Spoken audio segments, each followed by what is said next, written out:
Don't answer the whistles. I used to think missing kids were a city problem. Custody fights, bad sidewalks, strangers with van stories. Forests felt honest. A map, trail blazes, distances you could argue with. I'm 26. Volunteer search and rescue in a county that keeps 300 square miles of pine and bog and stories you hear at the gear cache after midnight. My job is simple. Check in at the ICP, pull grids off the wall, keep the line straight, and never leave the trail after dark without a second team. So our SAR lead, Carla, adds one more rule when kids are involved. Don T, answer back if the woods whistle, or call your name. It's a safety thing, she says. It's also a superstition. Both can be true. The flyer that brought me out on a Thursday looked like all of them. School photo under fluorescent lights. A name with too many letters. Last seen, edge of Red Maple Trailhead, 4:28 p.m. Clothing list in parent voice. The mother had written, please in 3 places, like you can bargain with paper. Base camp was a picnic shelter, turned ICS radios, coffee, laminated topo, with grease pencil search boxes.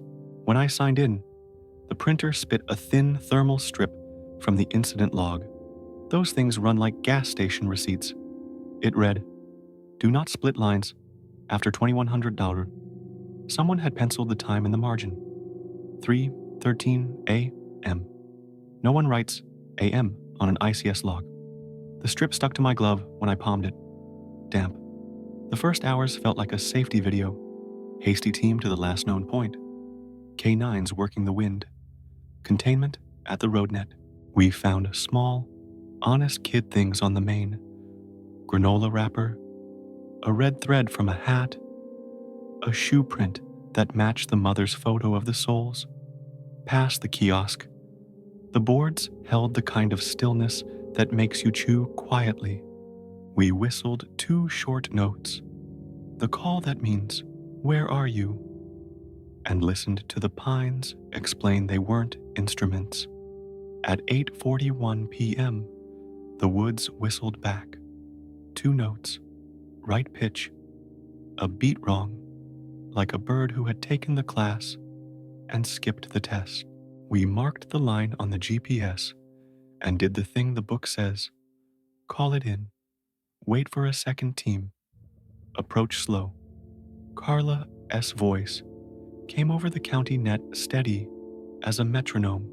Do not chase voices. Work your box. We'll triangulate. The printers at base chirped, and a runner brought us a crib card nobody asked for. Keep to the trail after dark. Edges wet like someone had breathed on it. I've read the debriefs, the ones they show at trainings, and the ones they don't. Kids wander toward water. They crawl under things. They follow deer trails, because deer make good roads if you're knee-high. They don't shout back. They're small enough to get lost in the space under ferns. That's the real part. The other part is what you hear after midnight. Parents swear they heard a voice 100 yards off that keeps being 100 yards off. Whistles that answer after you stop. A single shoe in the fork of a tree. At 9:12, we hit the boardwalk over the bog. Fog slid over the planks like careful breath. Our headlamps made little planets. Halfway across, 2 knuckles tapped the handrail behind my ear. Wood on wood, measured, not wind. Tom in front of me in the line said, without turning, snap, the word we use for breaking movement, to listen. And we listened. From the right side of the bog came a child, S voice, high but tired, the way kids sound in the car seat after a long day. It said the name of the mother. On the poster, a small, trying voice that got the vowels right and the hope wrong. Hold positions, Carla said on the net. Repeat, do not answer. Tom's radio, old as the county, breathed a second channel under hers and said in a tone slower than radio knows how to, "Don't answer." We camped the line at the junction and waited for K9-2 to sweep. The dog came back nose high, uninterested, no scent. The bog released a bubble somewhere unseen. I felt it against my shin through rubber, like the land had blinked. On the way back to base, the reflective tacks down a side spur winked to life in a way that made my stomach choose a color. The maintenance crew sets those to match the blaze color. Ours are blue. These were new, too bright, not ours. They led neat off the main, 4 trees in, then tilted into the black, like someone had run out of thumbtacks in certainty. I dragged my beam across the ground. No boot prints beyond the first fern.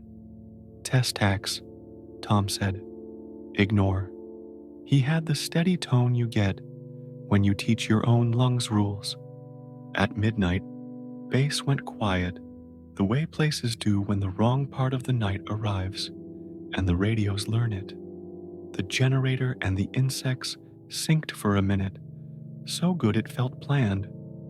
The thermal printers coughed again. Someone handed me another strip at the shelter. "Do not whistle after midnight."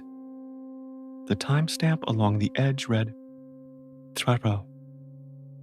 "Printer's old," the planning chief said when I asked.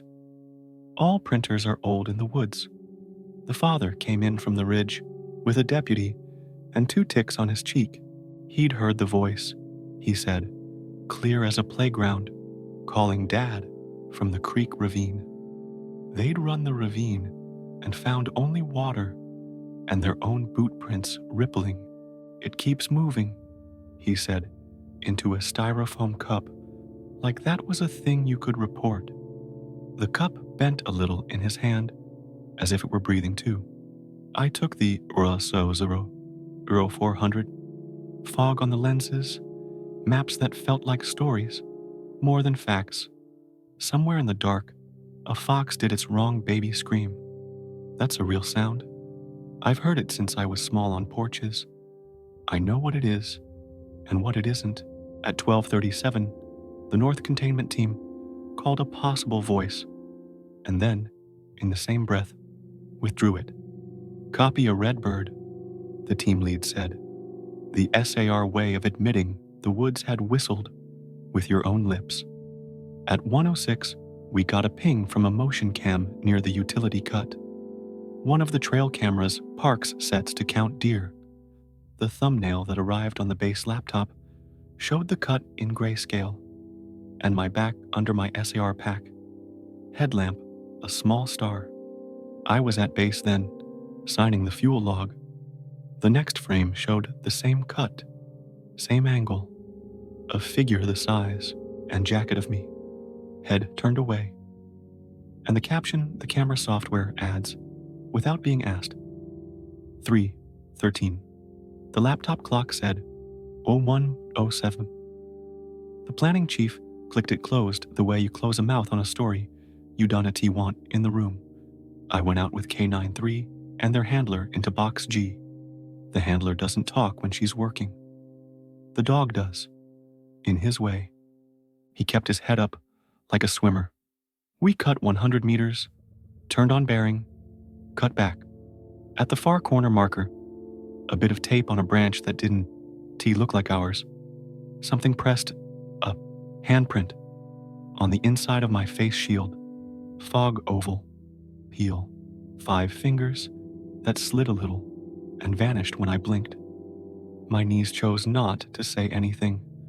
The woods called my name at 1:41, not searcher, not hey, my name, the way my mother does when she finds my breakfast cup in the sink after I promised I de-wash it.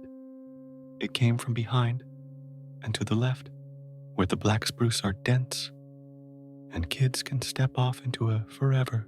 My radio did not like that. It chimed a 2-tone error, then opened by itself. Don't "Answer," said a voice that had learned to talk slow, lower than bass, almost useful. I didn't answer. I dropped a glow stick on the grid line, the way you mark the place where a thought tried to leave you. The dog yawned, which means a stress in K9, and laid his chin on my shin until my breath found a 7 count again. At 2:58, we were on our way back in, because rules say dawn comes quicker if you behave. Tom stopped, shoulders square to the dark, and whispered, "Do you hear that?" It was 2 knocks. Precise, like knuckles on wood that had learned the shape of knocking. From the left, a second knock, the beat we use to answer each other online when voices fail. He squeezed my sleeve twice, which is not a signal in any manual, and also is. We reached the fork where the fake bright tacks had lit hours before. They were back, 4 of them, clean and new, pointing into the ferns. The top tack on the 4th tree wore a little crescent of creek mud, like a thumb had smeared it. "Not ours," Tom said, and turned his headlamp off to starve the night of something it wanted. I followed the seam of the main trail by boot memory until the boardwalk under my soles decided to be geometry again. At 3:13, because the hour likes a job, every radio in camp popped once. The generators hiccuped and returned to their beat. The printer spit a last strip with ink beads where letters should meet paper. Keep to the trail after dark. The father slept and woke and slept, his chest learning a short, useful rhythm. Carla stood over the map with the incident commander, drawing a new box around a box that had been a different story 3 hours ago. They found the kid after 10 in the morning, half a mile upslope from the bog, curled in the soft place under beech saplings like a fox kit. Alive, cold, confused, whisper hoarse, no shoes. That last part is a thing you hear in debriefs more than you should. He didn't remember leaving the trail. He didn't remember the boardwalk. He remembered a whistle, and a woman's voice saying his name from a distance that stayed a distance no matter how far he went. He remembered a light that looked like his dad's headlamp, but wasn't T where his dad ought to be. He asked if the forest ever moves the road a little so it can keep you. I drove home and slept badly. I traded nights for days the next month and told people daylight is friendlier. It is. I still carry the thermal strip in my wallet like a saint card. Do not whistle after midnight. I've been on other searches since. The kind with toddlers who wander to water like magnets and teens who climb up when everyone thinks they'll go down. Real patterns, real outcomes. But sometimes, at 3:13, when the apartment pipes choose to knock twice, like little polite ghosts, my phone lights with a voicemail that contains only breath and my name in a voice that has practiced. When I hike now, I keep to the blazes. I don't follow new tacks that shine too clean. I don't answer whistles that hit the right pitch a beat late. If the trees say my name in a voice I trust, I let it go unanswered. I keep my eyes on the trail like a sentence that wants grammar. And I say, in the steady tone the woods taught me, staying on the path, for a long, thin moment, the forest whistles back.